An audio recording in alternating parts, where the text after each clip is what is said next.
Je reçois régulièrement beaucoup de questions sur les habitations et les hébergements, surtout sur la conception des plans. Beaucoup de mes abonnés m'envoient des messages, Justin, je veux faire des plans, mais je ne sais pas comment ça marche, je ne sais pas comment ça fonctionne. Tout dernièrement, c'est un ingénieur qui m'a contacté, qui me dit que Justin, moi quand un architecte ou bien quelqu'un me fait les plans, moi je fais rapidement et facilement la descente de charge, je sors les ferraillages, je sors le cahier de ceci, l'implantation. Mais moi-même faire un plan, disposer le salon, la chambre, par-ci, par-là, qu'il ne comprend pas. Et ce que je vais vous dire, hier, il y a quelqu'un qui m'a contacté pour me dire que Justin, on m'a confié de faire le plan d'une auberge. Mais bon, je fais un peu les plans des deux chambres, salon, ainsi de suite. Mais quand c'est des auberges là, en fait, je ne comprends pas trop. Donc, je me suis proposé de faire cette vidéo pour faire la différence entre c'est quoi les habitations. Vous allez apprendre comment c'est quoi les habitations et c'est quoi les hébergements. Parce que ce n'est pas les mêmes choses en fait. Quand vous avez affaire aux habitations et vous avez affaire aux hébergements, il y a une différence. La différence fondamentale au niveau des habitations, c'est que les habitations, c'est un caractère permanent. Donc, quand vous construisez chez vous un appartement ou bien vous construisez une maison, c'est une habitation. Alors, les maisons sont des habitations à caractère permanent. Donc, ça dit que si vous êtes là, vous allez tout faire. Et quand c'est permanent, la manière dont on réfléchit pour concevoir, c'est différent. Et quand c'est temporaire, parce que les hébergements, en fait, c'est temporaire. Quand vous prenez par exemple les hôtels, c'est temporaire, on est là pour quelques temps, après on part. La maison de retraite également, c'est temporaire. Le pavillon des étudiants, c'est temporaire. Les auberges sont temporaires. Donc tout ça, c'est temporaire. Mais quand c'est temporaire, on ne conçoit pas les plans comme on conçoit une habitation qui est permanente en fait. Il y a des choses qui sont différentes et vous allez voir que c'est différent. Alors, c'est totalement différent. Donc, cette vidéo va vous permettre à cela. Si vous venez de me découvrir, moi, c'est Justin. Je suis architecte depuis 2018 et j'ai lancé cette chaîne-là que vous êtes en train de voir, Justin Architecte. Le but, c'est de partager un peu mon expérience avec ceux qui pensent que ça peut être utile. Donc, voilà, c'est juste partage d'expérience que je fais sur cette chaîne. J'ai travaillé sur beaucoup de projets, différents types de projets, hôtels, habitations, appartements, immeubles, commerces, plein de projets.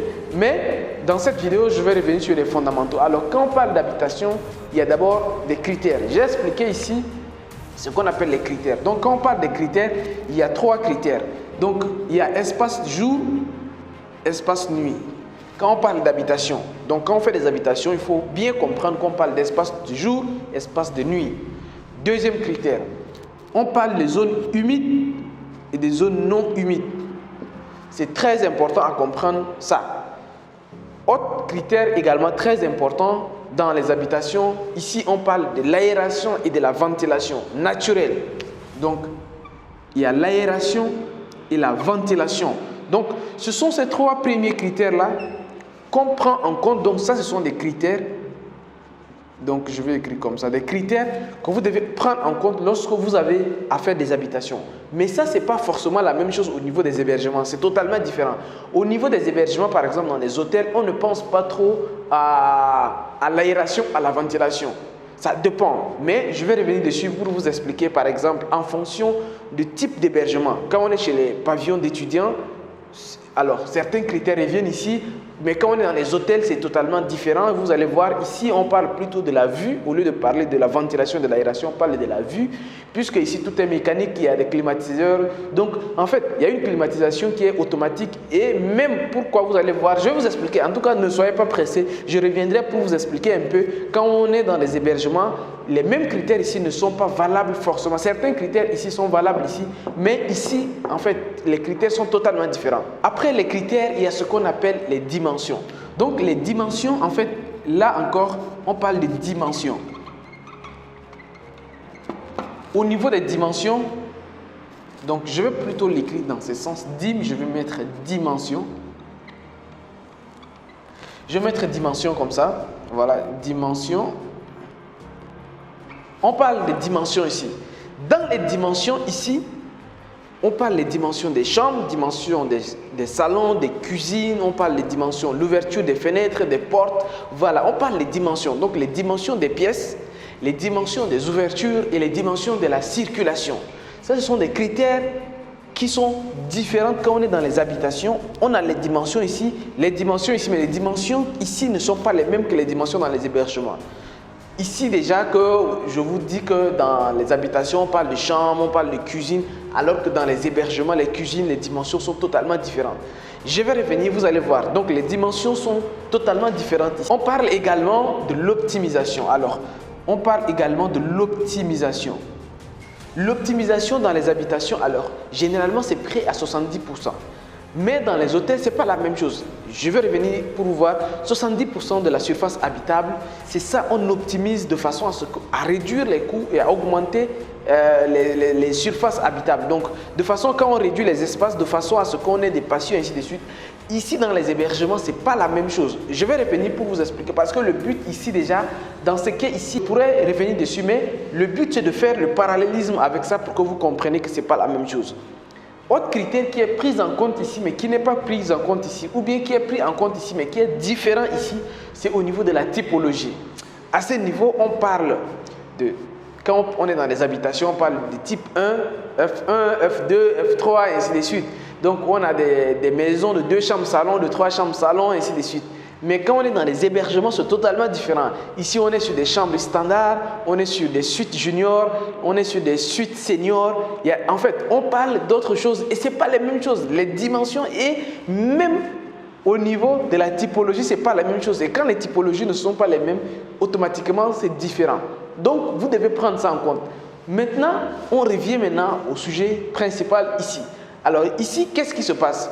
Dans les hébergements, vous devez savoir qu'il y a 4 choses.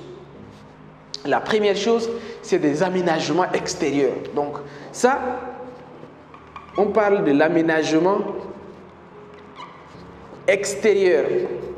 C'est très important dans les hébergements parce que la première chose, quand vous partez dans les pavillons des étudiants, vous parlez chez la maison des retraites, vous parlez dans des hôtels, parce que les gens sont concentrés. C'est plusieurs personnes qui vivent ensemble.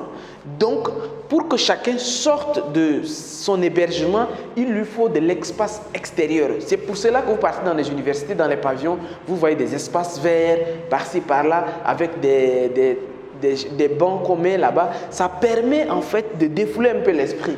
Donc, c'est un critère mais essentiel. Un hôtel qui n'a pas piscine à l'arrière, avec parking plus un espace vert. En fait, c'est ça qui permet aux personnes hébergées de se détendre. C'est très très important de comprendre parce que vous ne pouvez pas faire des hébergements sans aménagement extérieur. Vous voyez ce que je veux dire? Même si c'est des hôtels qui ont très peu d'espace, ils aménagent la terrasse où ils mettent un bar, ils mettent, je ne sais pas, quelque chose qui permet à la personne de sortir. Parce que ce que vous devez comprendre, les suites, les chambres d'hôtel sont compilées, sont côte à côte. Ou bien sont mises ensemble, sont condensées. Donc l'esprit est condensé.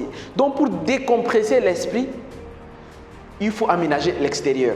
Il faut absolument. Maintenant, quand vous êtes chez vous, dans le cas des habitations, vous avez véranda, vous avez ceci, cela, et puis c'est la famille. Ici, vous n'êtes pas avec vos familles. Quelqu'un qui vient vivre chez vous sait que c'est la famille. Mais quand on est dans des hôtels, tu es là, la personne qui a sa chambre à côté de toi, tu ne le connais pas, il ne te connaît pas. Donc, quel est le lien? On va se retrouver dans quelle véranda pour causer en fait? C'est des choses que j'ai dit comme ça, mais c'est important pour que vous compreniez. Deuxième chose que vous devez comprendre au niveau des hébergements, c'est le hall et l'accueil. Donc, quand vous entrez dans n'importe quel hébergement, il y a un hall et un accueil. Vous partez messe des officiers, vous partez dans des camps militaires, il y a toujours, ou bien dans un hôtel, il y a toujours le hall, il y a un accueil, il y a une réception. Il y a un endroit où les gens doivent venir se retrouver dedans, s'asseoir. Si c'est des rendez-vous, ils viennent se donner rendez-vous, ils se défoulent à l'intérieur de la pièce. Et comme c'est l'accueil, il y a la réception en même temps là-bas. Donc ça permet aux gens d'indiquer les gens. Oui, ok, toi tu vas ici, toi tu vas là-bas, toi tu vas là. Quand quelqu'un arrive, la personne ne connaît pas. Comme je vous dis, c'est temporaire. Les gens viennent, ils font 1-2 jours, ils partent. Donc quand ils viennent, pour certains, c'est leur première fois d'arriver. Donc il faut absolument quelque part où ils seront indiqués. Alors que chez vous, vous n'avez pas besoin de mettre une secrétaire à la maison chez vous pour dire que cet enfant, s'il rentre à la maison, il doit aller dans sa chambre qui est à gauche, dans sa chambre à droite. Non. Alors, parce qu'ils habitent dans la maison, donc ils connaissent leur chambre, c'est permanent. Mais ici, c'est temporaire. Les gens, ils viennent, ils passent. Donc, vous devez prévoir ça. Autre chose qu'on prévoit ici, c'est au niveau de l'administration. Dans tous les hébergements, il y a l'administration. Vous devez prévoir l'administration si vous avez à faire un bâtiment à usage hébergement. L'administration, ça sert à quoi? Dans les hôtels, vous ne voyez pas, ça c'est dans les hôtels, dans les pavillons et ainsi de suite. Vous voyez que la réception, c'est autre chose. C'est un peu plus loin, donc ça va être ceux qui gèrent le directeur, le DAF, le directeur financier, le chargé de logistique. C'est ceux-mêmes qui gèrent l'administration de l'hôtel. Dans les habitations, on n'a pas ça. C'est pour vous, personne, il n'y a pas une administration, mais ici, il faut une administration. Quatrième chose, c'est maintenant les chambres. Chambres et suites.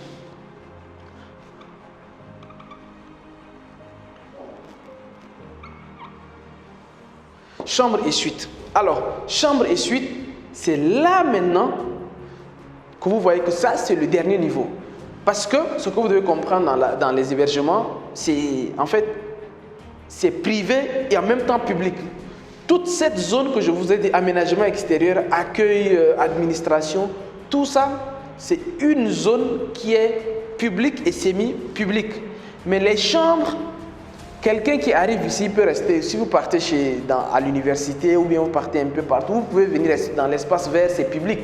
Vous pouvez venir à l'accueil, c'est semi-privé, semi-public. Vous pouvez venir à l'administration, demander des informations, tout ça, c'est encore semi-privé. Mais quand vous partez dans les chambres, ça devient public. Et ça, c'est très très important. Alors, en quelques minutes, je ne pourrais pas vous expliquer en détail comment faire des plans pratiques. Parce que vous devez maintenant, parce qu'à chaque fois, il y a des dimensions, il y a des critères, à chaque fois, et d'ailleurs, il y a tellement de choses que je tiens à dire, mais il n'y a pas assez de temps. Voilà pourquoi j'ai fait une formation de plusieurs heures avec des exemples à l'appui et des fichiers sources où j'accompagne des gens pratiquement à comprendre, à savoir comment faire les plans des maisons. Donc, on aura à faire les plans dans la formation, vous serez capable de mettre tout ça, faire des plans de maison avec des plans d'immeubles, donc les plans de maison et les plans des appartements. Donc, ça vous permettra de faire ça. Et en même temps, dans la formation, toujours, il y a une partie où je vous explique comment faire les plans des hébergements. Donc, vous aurez à votre disposition les plans des pavillons des étudiants qu'on va faire de A à Z. Vous allez comprendre pourquoi on fait ça, pourquoi on ne fait pas ça. Nous allons faire également un projet concret sur les hôtels. Comme ça, vous aurez une idée concrète. Alors, toute cette formation est disponible dans la barre de description. Ce que je suis en train de vous dire, ça vous permet vraiment, une seule formation vous permet de faire des plans. Ceux qui ont des difficultés à faire des plans surtout, je vois beaucoup de plans qui ne marchent pas, des plans qui ne respectent pas les critères, qui ne respectent pas les dimensions, qui ne sont pas optimisés et surtout dont ce ne sont pas typologiques. Donc, tout ça, la formation résout ces problèmes et vous donne surtout les outils pour vous permettre de faire ces genres de plans, mais surtout également les plans des hébergements. Tout ça, vraiment, c'est presque un petit cadeau que je vous donne. Ça se trouve dans la barre de description. Donc, des personnes qui veulent se former. Alors, j'ouvre comme ça rapidement, c'est pour une semaine. Donc, je prends des gens pendant une semaine et après, je vais passer à autre chose. Parce que ça, c'est pour répondre à un besoin pratique, à un besoin concret de tous ceux qui ont des difficultés. Donc, pour ceux qui savent, la plupart des formations que je fais comme ça, ceux qui se forment avec moi et qui ne sont pas satisfaits de ma formation, je les rembourse la formation, je les rembourse le prix qu'ils ont payé pour la formation. Généralement, ces genres de plans-là, quand je fais le plan des habitations, seulement quand je fais une formation, c'est plusieurs heures, ça fait presque 10 heures de formation avec des supports, des fichiers que je travaille dessus, des projets que j'ai déjà réalisés. Je vous donne tout pour que quand on finit la formation pratique, il y a encore un accompagnement et des supports. Uniquement dans les habitations, j'avais fait déjà cette formation à 500 000 francs CFA. Donc, uniquement ça, la formation, c'est à 500 000 francs CFA. Mais j'ai compris qu'il fallait que j'ajoute un bonus. Voilà pourquoi j'ai créé encore une autre formation sur les hébergements où j'ai ajouté pour que la formation soit vraiment complète. Et rassurez-vous, le prix ne change pas. Ce n'est pas que je veux augmenter le prix. Le prix va rester toujours 500 000. Sauf que je ne sais pas jusqu'à quand, mais je fais une réduction. Une réduction exceptionnelle pour ceux qui vont prendre cette formation à la date indiquée. La formation, je vais le laisser à 100 000 francs seulement. 100 000 francs seulement. Ça, vraiment, 100 000 francs CFA. Et en euros, ça fait 150 euros. Vraiment, c'est un bonus que je vous donne. Donc, pour tous ceux qui vont prendre la formation, allez-y cliquer dans la barre de description. Si c'est toujours disponible, uniquement à cette date, je vous laisse en promotion à 100 000 francs. Non, pas 500 000. À 100 000 francs seulement, vous aurez accès à toute la formation, toutes les heures de la formation, à tous les supports, avec tout ce qu'il faut, plus un accompagnement avec des projets que je vous donne pour que vous puissiez, dès qu'on vous donne un plan, un client, il vous appelle. À la fin de cette formation, quand un client vous appelle, il dit qu'il a un terrain de 300 mètres carrés et qu'il vous donne le nombre de pièces, il dit qu'il veut ça, il veut ça, il veut ça, vous soyez capable de faire les plans de A à Z sans problème. Et en plus de ça, mais il y a tellement de bonus que ceux qui se forment avec moi, ils savent. Donc, tout ça, c'est disponible dans la barre de description. Au revoir. Pour ceux qui vont prendre, on se retrouve de l'autre côté. Et ciao, ciao.